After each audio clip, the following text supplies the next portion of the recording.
morning, everybody. We're going to get started. It is 8 o'clock now. Welcome back to our virtual medical grand rounds. We're going to continue in the theme that we have been with topics around COVID. And I was telling our speaker from today that this was one of the most commonly sought out topics because there is just so much out there about coagulopathy and how the impact in patients with COVID and so on. So I'm glad we got to get this topic in. So today's topic is COVID-19 coagulopathy and thrombosis, emerging evidence and growing awareness. And I'm delighted to introduce our speaker, Dr. Cynthia Wu, who is an assistant professor in the Division of Hematology in our department. Dr. Wu completed her medical school and internal medicine residency training at the University of Alberta Hospital. She then completed her hematology fellowship, followed by a 2-year thrombosis fellowship at McMaster University in Hamilton.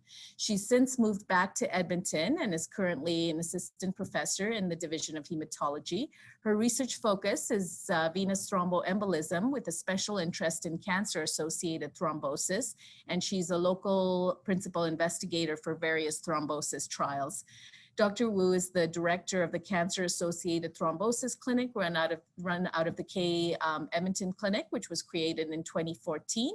And she's also the director of the Thrombosis Elective Rotation for Trainees. So without further ado, I'll give it over to Dr. Wu.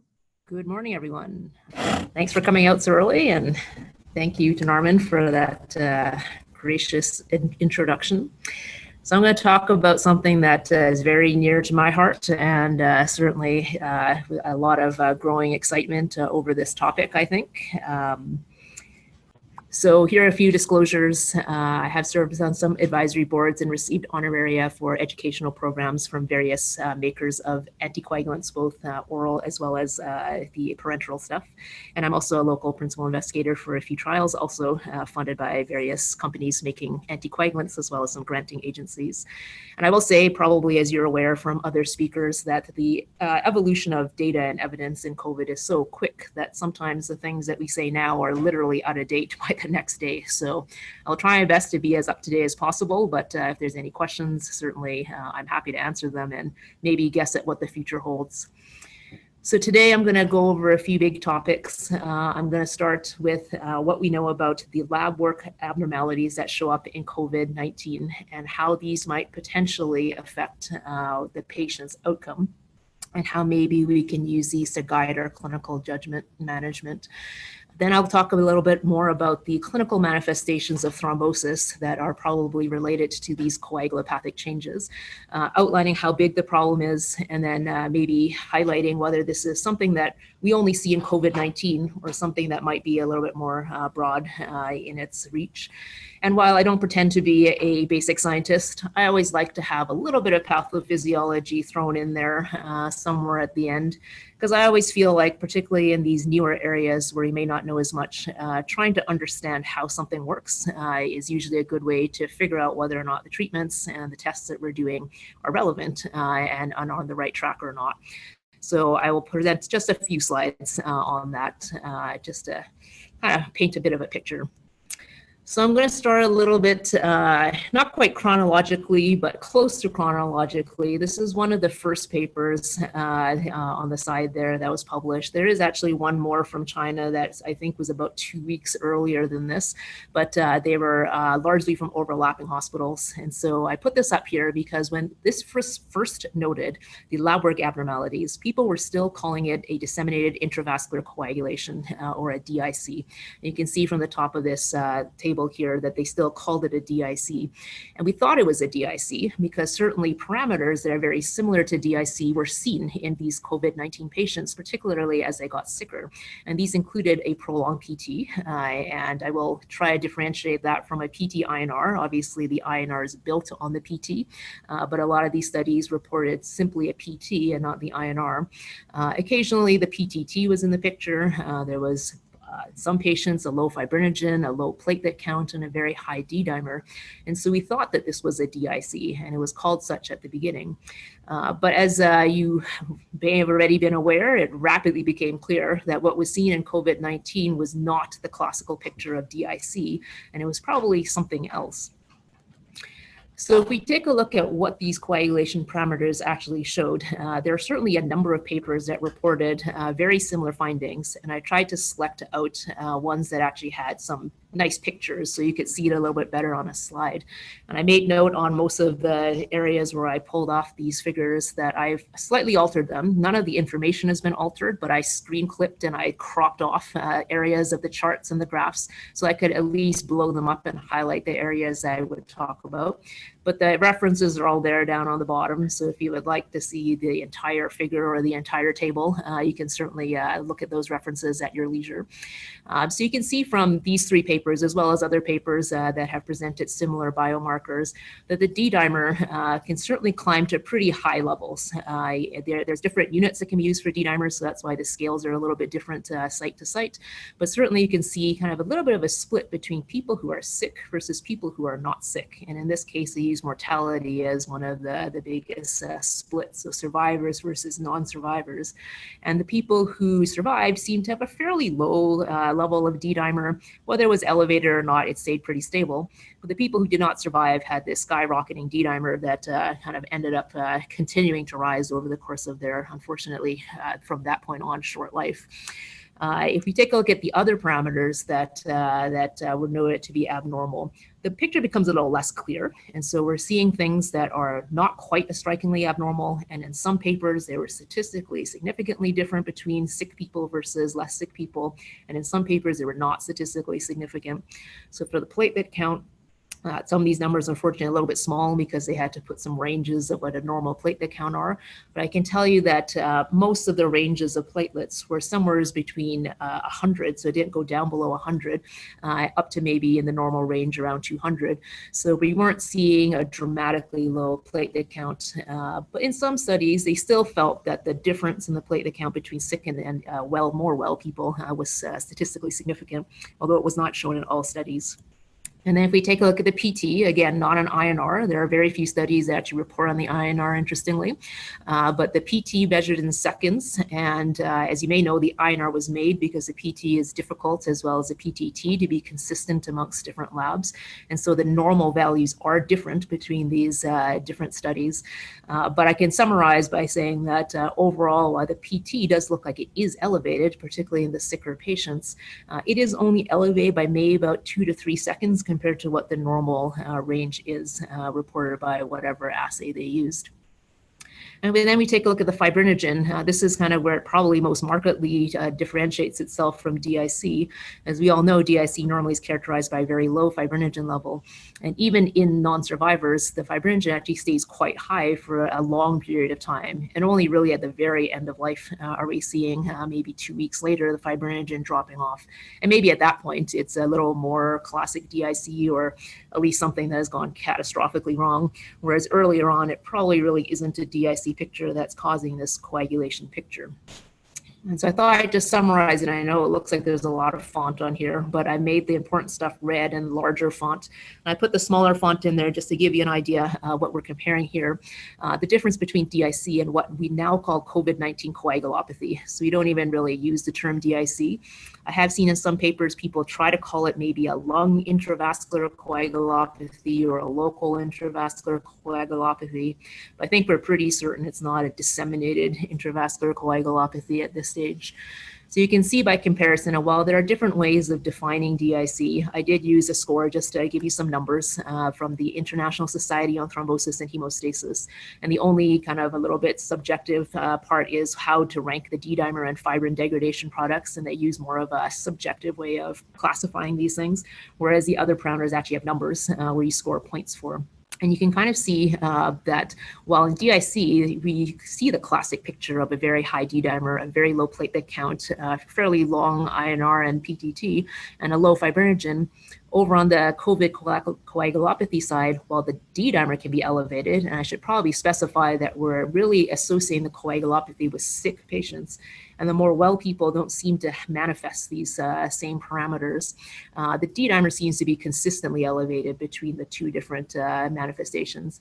And the relevance is that there is a link to mortality as shown in those previous slides. And so it seems very prognostic even as a standalone test, particularly when it's extremely elevated. But the platelet count is often normal. Even when it is decreased, it is only minimally decreased. And there's some kind of questionable association with prognosis.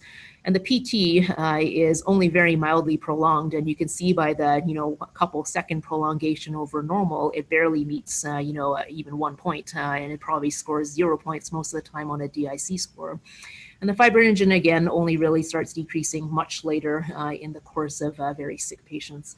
And none of these other parameters have very clearly been associated as a standalone test that predicts for mortality. And different studies will show different pictures.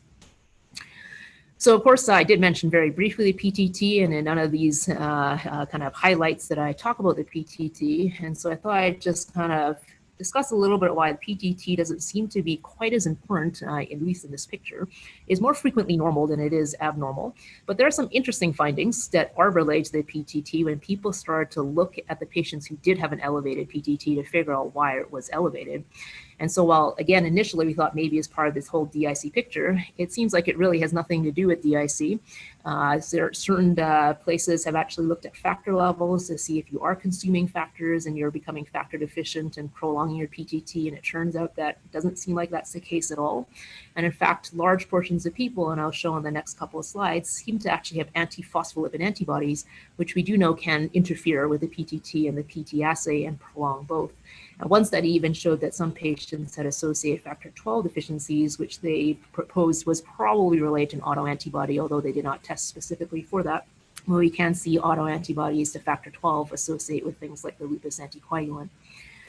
So while there have been other case reports and sometimes embedded into other studies, a few mentions of antiphospholipid antibodies, these two studies are probably the ones that have the kind of largest numbers of people, although one only has 35, so not a very large number, and the other one has 150. These people were not systematically tested necessarily, particularly the study with only 35. And so sometimes it's a little bit hard to make sense of all of the data when it wasn't controlled and we don't have, obviously, a group of people to compare to. But certainly it is a little bit, eye-opening to see that these people reported that about 80 to 90% of the patients who were tested for a lupus anticoagulant were positive, which is quite a high number. We do know that when you have these intense inflammatory, infectious, injury type processes, you can form transient antiphospholipid antibodies because you are exposing phospholipid antigens that aren't normally out there. But they do go away over time and they don't usually turn into pathogenic problems. But usually we don't see such a high degree, or at least as far as we know. I know we don't test antiphospholipid antibodies 100% of everybody who has sepsis or goes through surgery, but we're not really expecting to see such high percentages of people. So it does beg the question of whether or not these antibodies, which may or may not have been induced by this process, may then also potentially participate in the actual clotting problems that we see, as we'll discuss in the next few slides.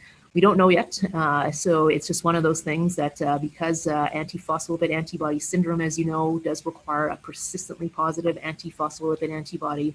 While the months are flying by, I don't think we've really had time to have a cohort of patients who tested positive be retested again many months later to see if these things are persisting or if they disappear once the COVID-19 has settled. So the question, of course, is if we've identified all these biomarkers, is this information useful? And I can tell you now that we're entering kind of a section where I can tell you what I think the answers to these questions are, but there really isn't a lot of hardcore evidence that I can back this up with papers that I can quote. But I can try to draw on maybe some common sense as well as some other forums that I've been on with other thrombosis experts in terms of what people think. So the first question, I think, is probably easier. The question is, should we be checking for these things in a patient who presents to the hospital and may need to be admitted? And I actually think the answer is yes. I think we should check these parameters. We know that definitely the D-dimer is prognostic, and certainly a combination of all of these things, if they're all abnormal or if they're grossly abnormal, can tell us if a patient's going to be sick or not. And that helps make a clinical decision on whether they need to be admitted to the hospital or maybe potentially discharged home. So it seems to make sense to me that that checking these parameters at least once at the beginning of their admission seems to be kind of almost like a no-brainer with the amount of information that's coming out now. But the second question, which becomes a lot harder, and is something that Edmonton and Calgary have talked about for a period of time in the last couple of weeks, trying to figure out what to do with these, is should we monitor any of these things or more things on a regular basis during the hospital admission? And I can tell you that there's going to be no black and white answer, and different institutions will do different things. And there's certainly some places that are monitoring these aggressively. Some will not monitor them at all, and some will monitor them sporadically. I'm of the opinion that while I believe strongly that we should participate in any available clinical trials that will look at biomarkers so we can actually track what happens to patients and potentially hopefully make clinical decisions based on that information, we do not have answers to the really important follow-up questions if we choose to routinely monitor these parameters. And that would be, what are we going to do with the results? At what cutoff are we going to change management, or are we ever going to change management based on these parameters? Are we going to do something different with the patient's treatment? And if we do, and we don't know if we're doing it correctly or with the right cutoff, we may be potentially harming a patient or changing management for no reason. And so I feel that we might be opening a large can of worms by, routinely in every single patient monitoring these parameters. And we should probably be a bit more selective right now until we figure out how we can use these parameters in the longer term rather than kind of as a point prognostic indicator. But the third question, I do believe there probably are some situations where it may be useful to do these parameters outside of at admission. I think, we all hope we never get into this situation, but I've certainly, and I'm sure you have too, heard of the disaster places where the hospitals are overrun with patients and you might have to discharge people earlier than expected, or potentially not even admit people that you otherwise would have admitted. And I think doing some of these parameters at certain time points in a patient's pathway might be helpful to guide you on who might be the person who might be able to leave the hospital earlier if needed, or maybe someone who needs to be monitored more closely or may need to have an ICU consult just to eyeball them if they look like they're heading downhill. Or unfortunately, in some situations where if you're really grappling with resources or you need to do some very tough goals of care discussion, maybe doing some of these parameters might help at least plot a trajectory for the patient. Are they getting better? Are they getting worse? And while you may not be able to tell the patient or your team exactly what cutoff you're going to use, the trend of some of these things might paint a picture that you could use. So certainly I think it may be helpful, but I would probably not recommend that every single patient get all of these tests done every day of their admission. That might just end up causing a lot more questions than answers. And in terms of outpatients, I know there's not probably the biggest question in people's heads, but I've thought about it before, whether we should be testing people who are discharged from hospital or whether people prior to being admitted to hospital need to have any of these tests. I think right now we're pretty sure that the coagulopathy is really most pronounced in the sickest people. So if you have someone who looks well, who's an outpatient, it seems very highly unlikely you're going to have a big yield if you start testing outpatients for these parameters on a regular basis. But certainly if there's a problem in any way, you can test as needed to make, so I think my screen is doing something strange. All right, I think I fixed it. So if you certainly have a reason to test outpatients, then you feel free to make that case-by-case decision. So of course, biomarkers are great, but we all know that sometimes there are highly abnormal blood tests that actually don't manifest to anything clinically. And so it is always worthwhile to know, do we actually see either the thrombotic or the bleeding complications of someone who has coagulopathy? I will say now on this slide that I do not talk about bleeding much or at all, to be honest, because we have not seen a bleeding signal, despite some of the so-called high PT, high PTT, the low fibrinogen, and sometimes the low platelet count. We're not really seeing a bleeding phenotype in any of these patients. I mean, they can bleed for other reasons, like any other patient, but they do not seem to be manifesting bleeding as their coagulopathy. So I'm really going to focus on the thrombotic complications, which seem to be just, there's reports that literally come out every week. They used to come out every day, but I think some of the groups are slowing down a little bit and waiting for more data to accumulate before they start shoving out their papers. But at least once a week, there is a new paper, some group reporting their thrombotic complications. I'll focus most of this discussion on the venous thromboembolic outcomes because they seem to dominate the picture. I will touch on the microvascular thrombotic complications because I think it's very important when we're trying to figure out what to do with these patients to recognize that there is a lot more to the mechanism behind these than the normal DVT and PE. I'm not going to talk a lot about stroke, heart attack, and all of the arterial events. They are much less reported. I don't know if that means that we just haven't recognized it or whether they just is not as common. They seem to be either case reports or sometimes even a case series or embedded into a lot of the other VTE type papers as kind of a side note that there's maybe 2 or 3% of people who've had a stroke or possibly another arterial event. So I'm going to leave that for now until hopefully more data matures, or maybe if the cardiologists and neurologists are more tapped into that data, they can certainly chime in with some of their insights. So if I kind of move forward, again, going back in time a little bit to when we first believed that something was going on, was when, again, the paper out of Wuhan, where this all first started, demonstrated that people who had DVT prophylaxis did better than people who did not get DVT prophylaxis. I know that coming from Canada, it sounds kind of crazy that so many people in this study did not get DVT prophylaxis, but it's mainly because, as far as we can tell epidemiologically, people of Oriental Asian descent have a lower rate of VTE, and it is not actually a standard of care for all patients, say, for example, in China and other like countries, to receive DVT prophylaxis. And so it's kind of interesting because it was a nice control then to see what happens to people who actually get anticoagulated or not. It was obviously not a randomized control trial, as none currently exist for VTE and COVID. But of the people who did get heparin versus not, the sicker you were, and they used parameters like the D-dimer, because we know that's quite prognostic. And they also used a score called the 6 score, which I put in small font up top, what that actually is composed of. And I think it's more an ICU score, although I'm not really sure how many ICUs actually use this routinely. And it did show that, the higher the 6 score was, or the higher your D-dimer was, the bigger the effect of not using heparin. So all those red bars, the rising red bars of death, basically are the people who did not use heparin. And the heparin users, while it's not that none of them died, obviously, unfortunately, people did get complications from COVID-19. It was a more flat bar, and it didn't seem like they had worsening outcomes. And the question was whether or not it was because heparin helped with any of the thrombotic outcomes. So before I get into some of the more kind of Western Hemisphere data where DVT prophylaxis was more common, I'll present one of the follow-up papers from China that looked at these clinical outcomes. And again, a very low rate of DVT prophylaxis was used in these patients overall. But I did find that quite a large number of people ended up having some kind of event. And they did, for whatever reasons, have clinical bilateral leg ultrasounds for screening when patients were admitted to these 3 hospital wards.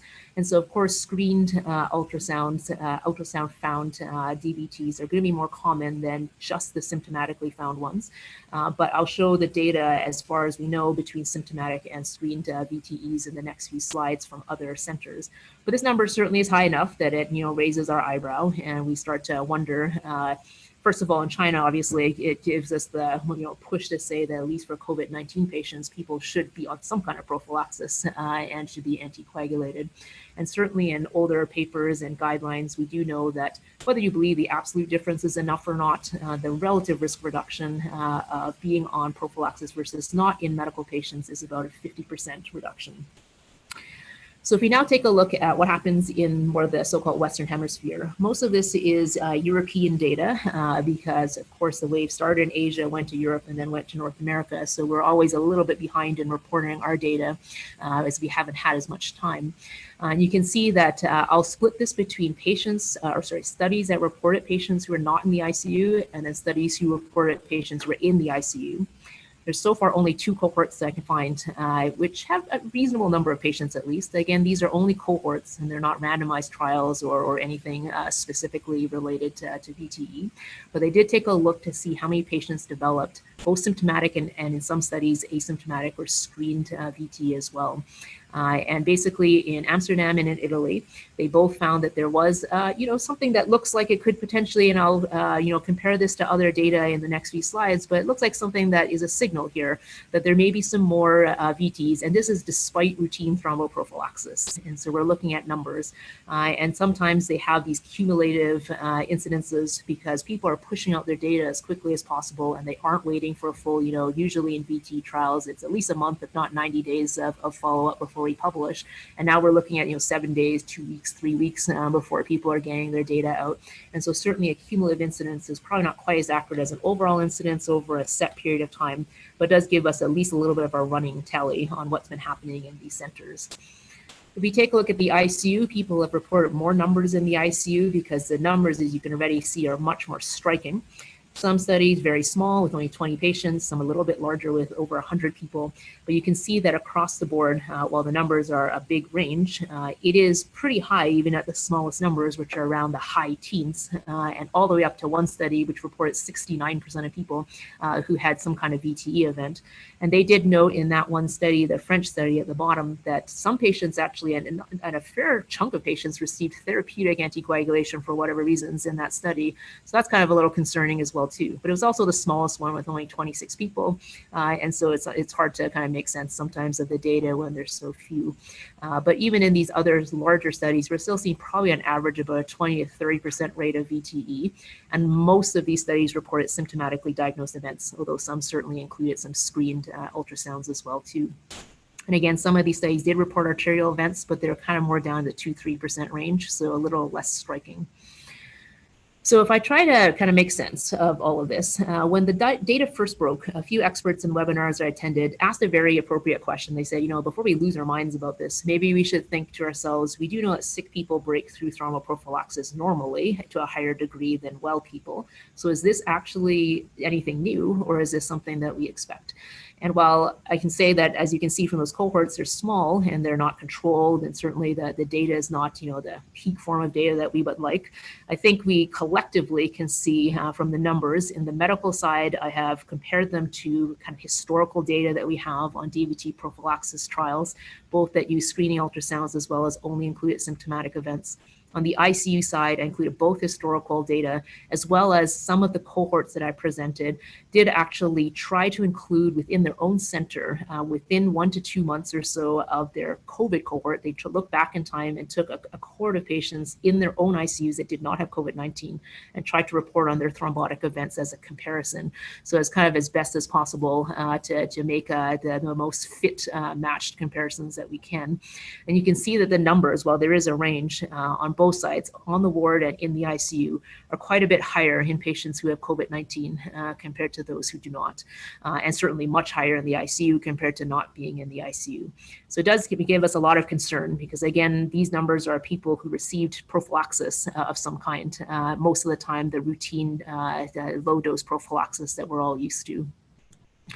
So this does tell us that we need a lot of research into this area to figure out what to do. There appears to be a high failure rate of standard DVT prophylaxis. And certainly if you don't use prophylaxis, it's also associated with mortality and potentially even with prophylaxis, it could be. There was one paper that I swore I put into here, but I think I forgot in the dead of night yesterday when I was finishing this talk that did actually take a look at mortality between patients who received therapeutic anticoagulation and prophylactic dose anticoagulation. That was published about a week and a half or two ago, and had a signal that it looked like survival was better with the therapeutic anticoagulation. But again, it wasn't a randomized trial. It was difficult to know why people got one dose of anticoagulant or another. So it's certainly hypothesis generating and does feel the need for more trials in this area, but is not really conclusive at this stage. And so that's why there is quite a lot of divide if you go to seminars, if you listen to talks, if you talk to experts about whether we should continue with standard dose prophylaxis or whether we should continue escalating or consider at least escalating the dose of prophylaxis. And if so, in who and by how much is obviously subsequent questions. And I think when I review some of the pathophysiology at the end, is not that we should not be using anticoagulation or that higher doses will never work, but I think that before we jump off the deep end and put everyone on therapeutic anticoagulation, I think we need to understand that a lot of the thrombotic process might not be fixed by anticoagulation. And certainly that one French study, as I mentioned, did even have a high failure rate of therapeutic anticoagulation that was reported in their small numbers. So right now, as of the last time I talked to experts, which is pretty much every week now, the thrombosis experts around the world and in Canada, the majority will recommend not routinely increasing the dose of thromboprophylaxis. Some centers will, but most will not. And certainly if you have a suspicion for DVT or PE, then yes, escalate to therapeutic anticoagulation as needed. But if you're using it as a prophylactic regimen, we're currently still recommending to use the normal prophylaxis. You can choose to use one of the higher end prophylactic regimens compared to the lower ones, such as a weight-based dose versus a plain dose for everyone, but we're not recommending using therapeutic anticoagulation in all patients at this time. So just as a plug to the trials that are ongoing right now, there are many, fascinatingly, that are pretty much looking at very similar outcomes and very similar interventions. Some of them are not available in Canada, but I highlighted the one at the top because we have been selected to be a site to participate in this Canadian-run study. And right now, thankfully, we have very low numbers. And from a public health perspective, hopefully this remains this way. From a clinical trials perspective, we obviously would like to see some patients so we can get some data. But obviously, it's running in multiple centers in Canada. I believe also the United States might join as well. And so we will get data, and hopefully we will get some publications coming out soon that tell us whether or not it is worth it to increase the dose of anticoagulation or not. So there are a couple other questions that can be asked outside of these very important ones I went over. And one of the questions I had at the beginning was, if we have severe COVID pneumonia, and we've all seen the CTs and chest x-rays that are highly deranged in patients who are very sick, does that affect the accuracy of the diagnosis? And it certainly is important because patients are getting scanned quite frequently because of their chest symptoms. And are we able to accurately diagnose a PE? There have been a few radiology reports that actually have been published that, again, not randomized trials, but don't seem to show a high non-diagnostic rate of the CT scan. And talking to some colleagues in the ER who have then discussed with their radiologists, they also don't feel that there's a large amount of times when the radiologists are uncertain of what they're seeing on the scans. So I think we can be fairly sure the CT scan is pretty accurate, but at the same time, I always caution people to just really know the basic principles of diagnosis. And certainly there are some times when the scan may be questionable and you do need to use a little bit of your clinical judgment to interpret the findings. Probably a bigger problem, which thankfully is, again, not hit Edmonton, but has hit many other places, is when the patient is either too sick or the resources are limited or isolation is so severe that you can't even get the imaging studies that you want. And some places have been left with trying to make clinical diagnoses of PE and or using imperfect tools. So a D-dimer obviously already high in COVID-19 when they're sick, very hard to interpret. Assessing right heart function in someone who already has lung disease, probably not the most accurate either. Sure, looking for DVT might help, but not everyone with a PE has a DVT, and certainly clinical parameters are always hard to manage in a sick patient. But if you combine all these things together and really sharpen your clinical tools, I think you'll at least have a reasonable idea of whether the patient has a PE or not, and whether your suspicion is higher or lower. And certainly the expert opinion now, because of these numbers coming out with such a high rate of VTE, is that if you do have that suspicion and you really have no other explanation for what the patient is presenting with, that it's probably better, if you can't get the CT scan or some definitive imaging, to really just have a low threshold for treating and just to assume there is a PE rather than not. Other questions are kind of what to treat patients with and how long.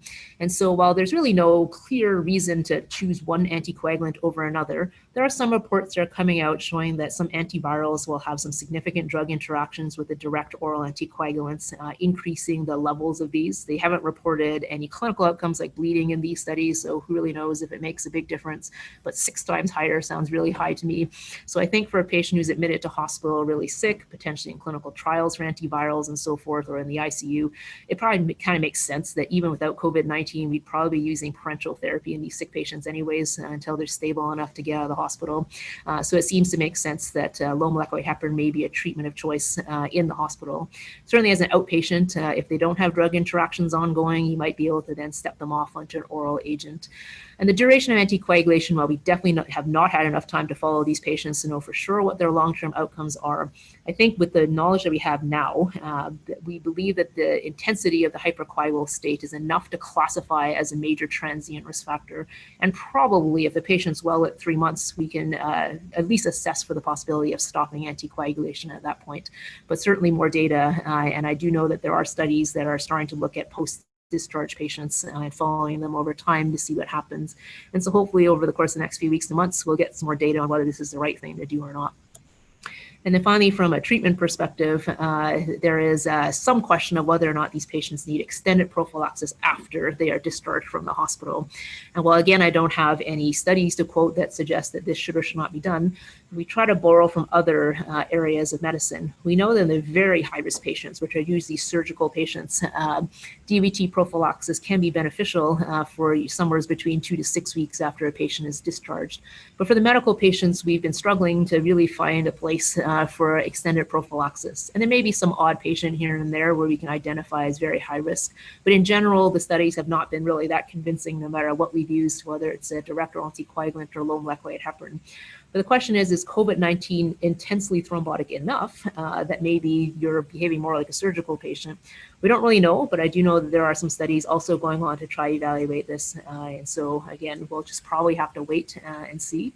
I would say that right now, I would be fairly comfortable if a patient had to be discharged early for whatever reasons, like resource management and so forth, and they normally would have been in hospital for longer for a few days on DVT prophylaxis. If you have to make the decision to discharge them earlier, you might want to consider continuing their prophylaxis for those particular patients, but I don't think we should be categorically extending prophylaxis in every COVID-19 patient who manages to get out of the hospital alive. This question here is probably much less on people's minds, but I see it and hear about it because I am a thrombosis physician as an outpatient doctor as well too. We certainly have patients who, I had one patient who was admitted with COVID-19, with a respiratory illness, I should say, recently, who was diagnosed with a PE at the time of his admission. And he believes in all his heart after he watched the news that he had COVID-19, but he wasn't actually tested for 2 weeks when he had symptoms as an outpatient. So by the time he was in hospital, he was tested 3 times negative for COVID-19, so hard to say. But there was a patient on CNN who came in with PE as his presenting feature of COVID-19. So I do have a lot of patients who are kind of panicked right now and wondering if they're more susceptible to getting COVID-19. I think we do need to do a little bit of education for patients and, maybe calm them down and use a little bit of common sense that obviously if you have symptoms of PE, you should be evaluated like normal, but just having having a PE or DVT would not necessarily make you at higher risk of getting COVID.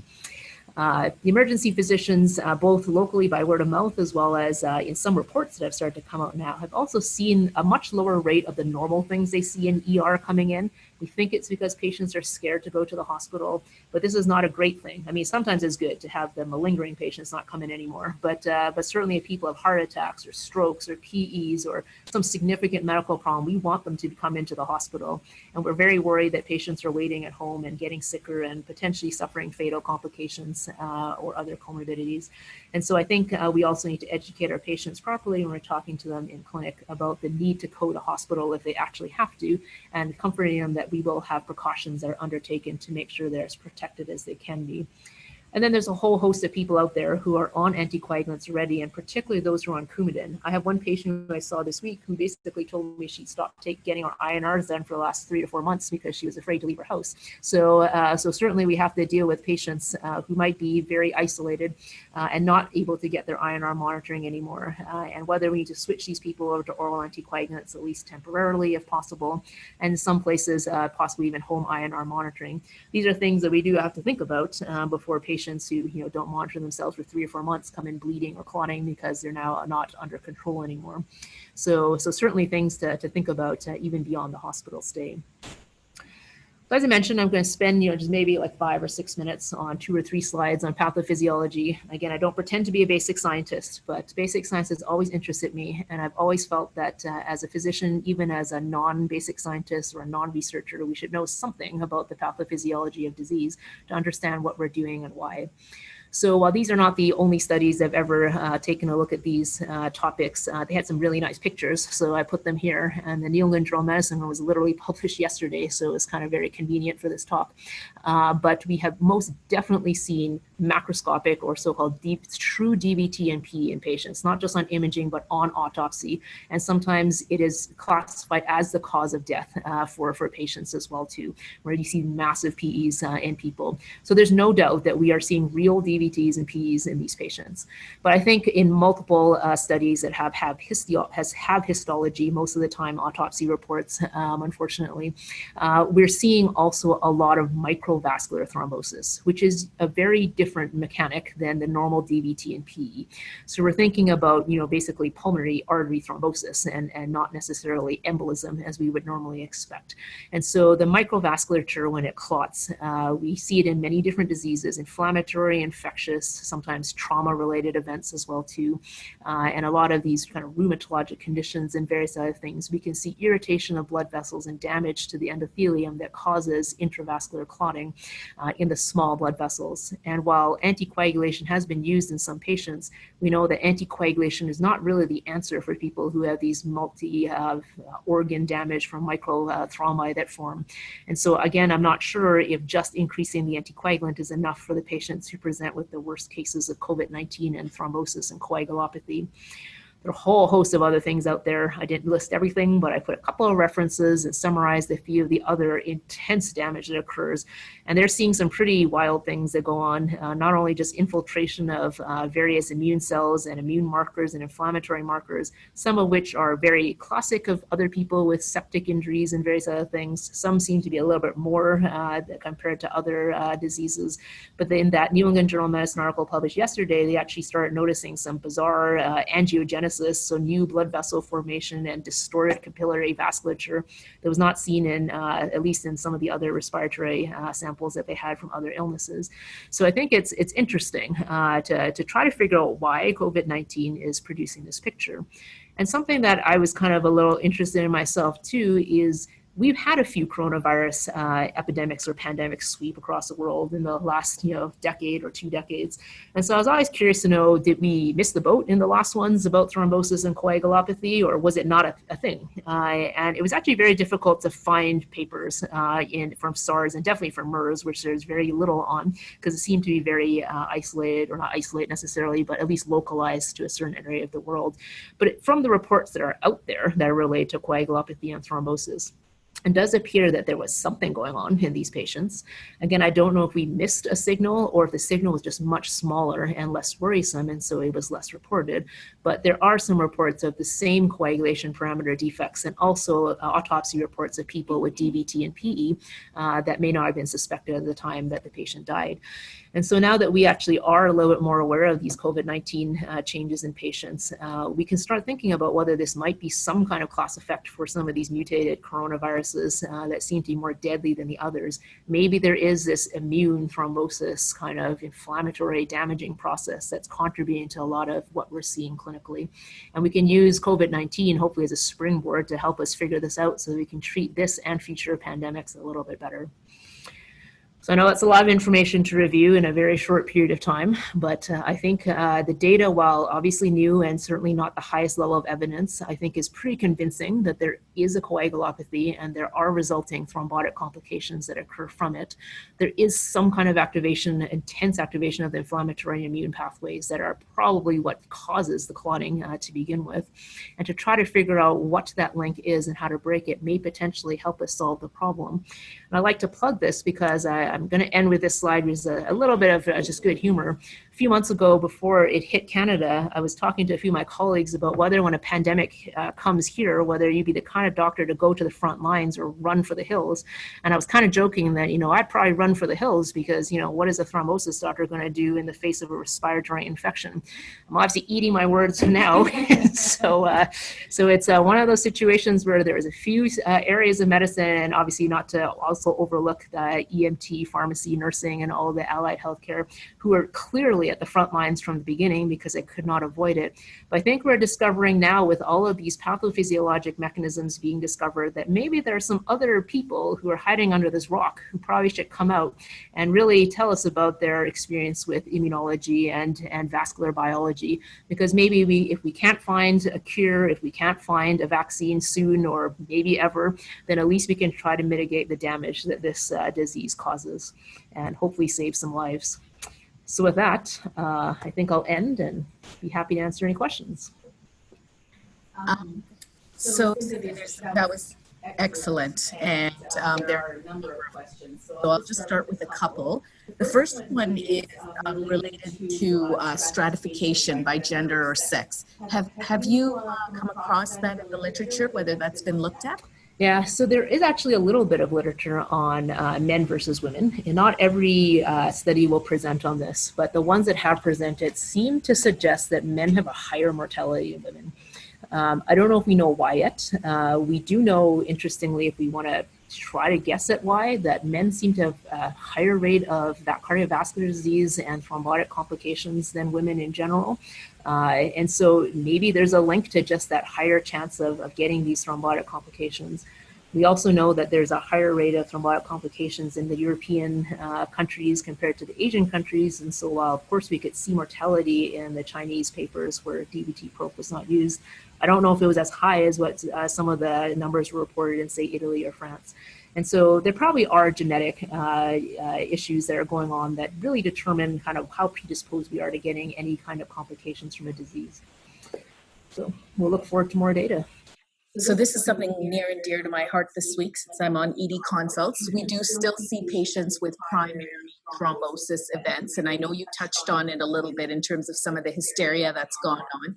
But I think, Dr. Camacholi, I think it was asked this question with, the degree of reports and things that have been coming in, bacterial thrombosis and all the rest of it. And some of these patients aren't verbal, like they can't communicate with us.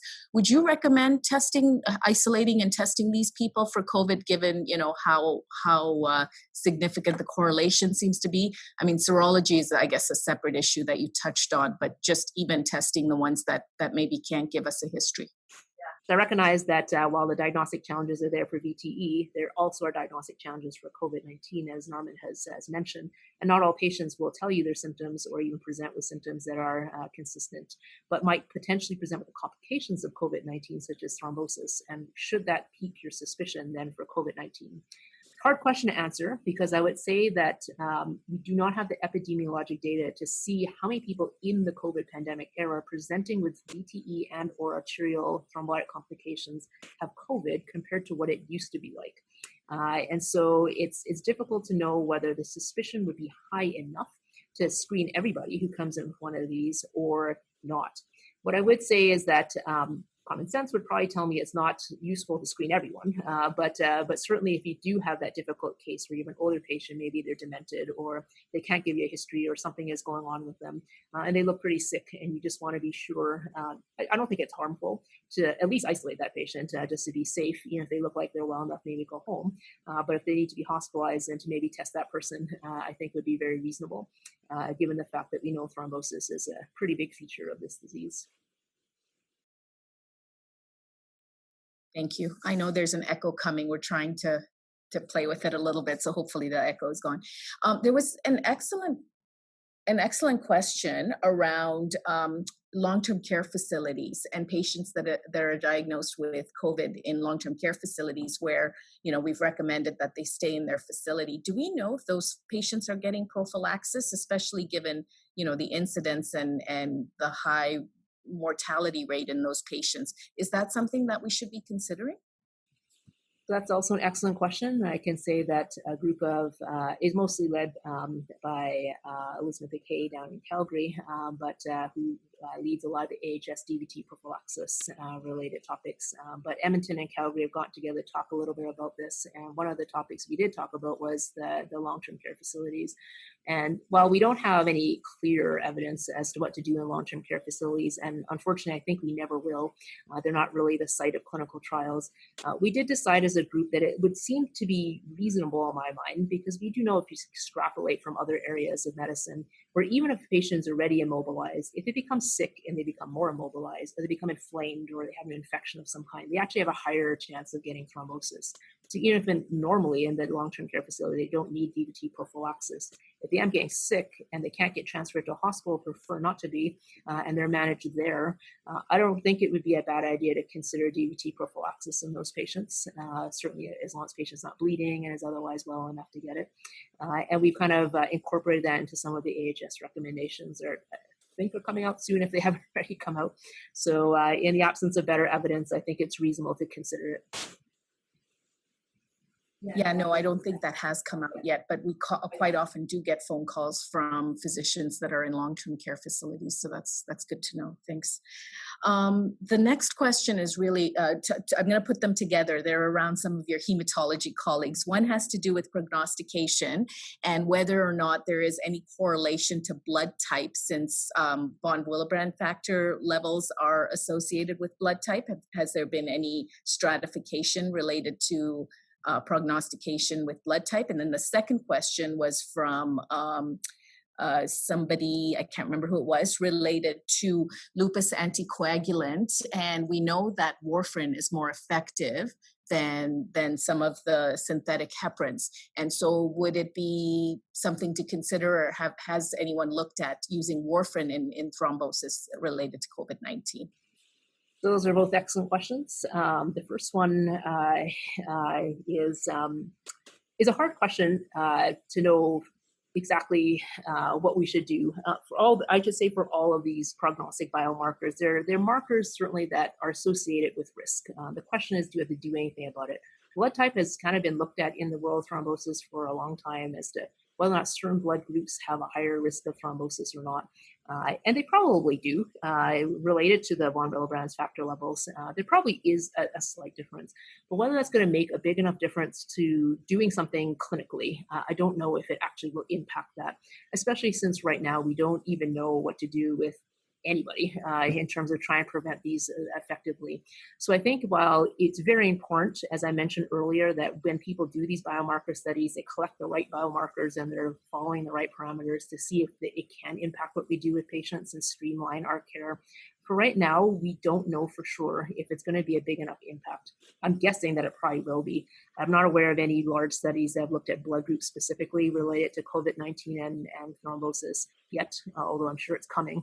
But right now, even if we had those, I don't know if we have enough information clinically to know what to do with it.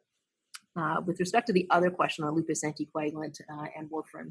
So the data on warfarin is really comparing warfarin to the direct oral anticoagulant rivaroxaban in people who have confirmed thrombotic antiphospholipid antibody syndrome. So we have not fully proven, first of all, that these patients have pathologic antiphospholipid antibodies.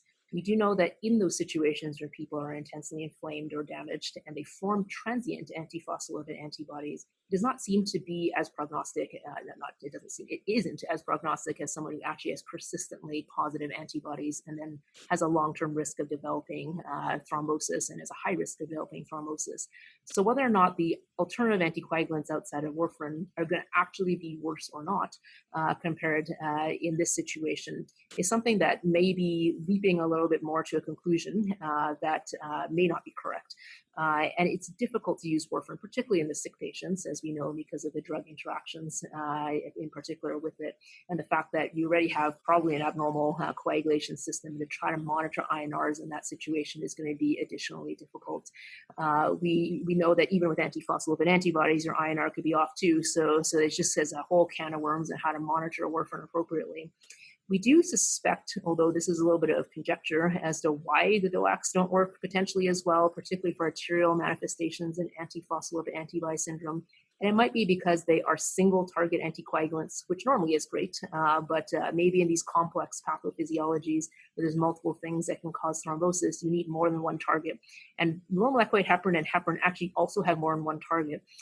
We classically think of just more the 10A or the 2A, but they actually have multiple targets in the coagulation system, and so does warfarin. So I would be actually fairly comfortable to use things like low molecular heparin and unfractionated heparin in this situation, even if these antibodies are pathologic. I'd just be a little bit more cautious maybe about the DOACs. Thank you.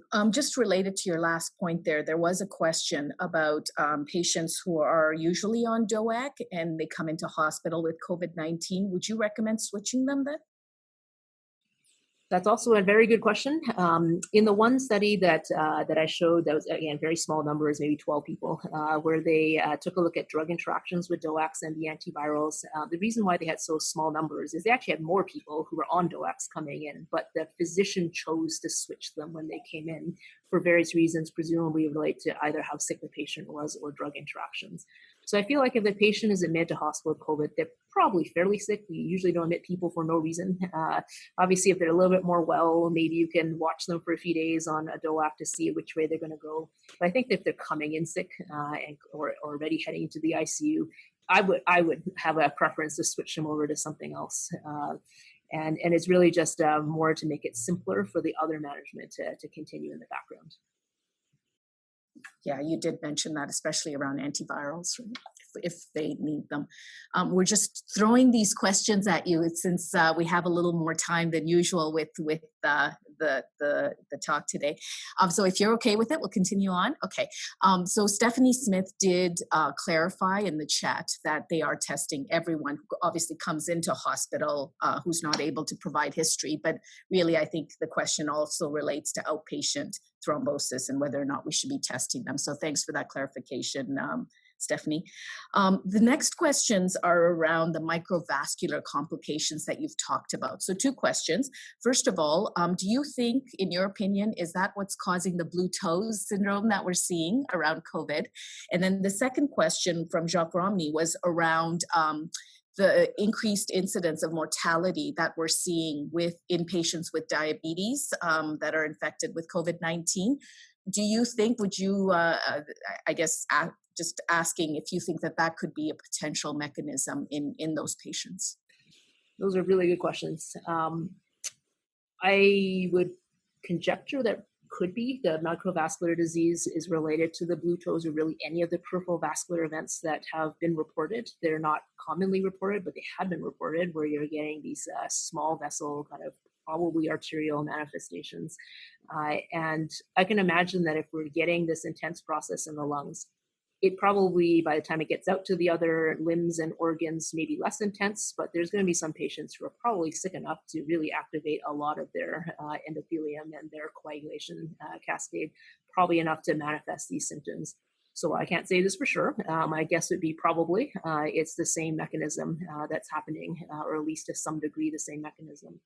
The question on whether the metabolic patients are going to be part of this, there are actually comments, at least, or hypotheses in the papers that I've read, which admittedly I didn't understand as much as someone who has a background based in science would probably understand. But they did actually propose that patients who do have these classic cardiovascular risk factors, because they do have this at least some kind of dysregulation in their endothelium with severe atherosclerotic disease, that maybe they are predisposed to getting these. And there are some studies that tried to look at baseline characteristics and tried to sort out whether or not people who have a lot of comorbidities are at higher risk of developing the worst outcomes.